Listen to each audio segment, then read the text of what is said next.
especially when filing the H-1B petition, and what makes a job description strong enough to meet the specialty occupation requirement? Yeah, I think that you're going to be dealing with a lot of borderline psychotic officers this year, because a fallback that they have seeming to begin utilizing is the notion that the job duties are vague. Okay, well, if you hone in on what the actual definition of vague is, it's like, okay, we're not providing enough detail in what regard. If you're a CB, I mean, if you're an officer, USCIS officer, and you maybe have a degree, a general business degree or whatever, unless you're an IT specialist, you're really going to sit there and tell me when you look at these 8 to 10 job duties for a software developer that you think that they're vague.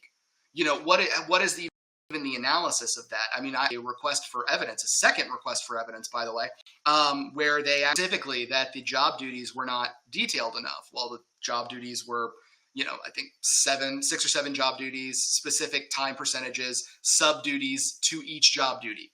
And despite all of that, they claim that the job duties were vague based on the idea that one of the job duties contained the phrase collaborate with. And they basically said collaborating with other individuals is not a detailed enough description of what the individual is doing. So that's I'm letting you guys know now, that's what you're dealing with.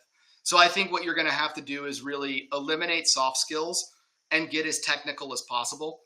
If you're, coding XYZ, I would go into the technologies being used to code, how the coding process works, what part of the process you are you on the front, are you on the back, and just get really, really nitty gritty into the details of it.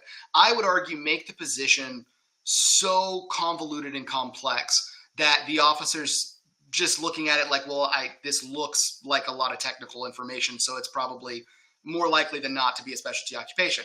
But that being said, I mean, you got to be careful this year because I don't think the generic stuff is going to cut it anymore. I don't think we're going to be able to get away with parroting ONET language and making small changes so that it says, something that's slightly different from what's contained in the ONET.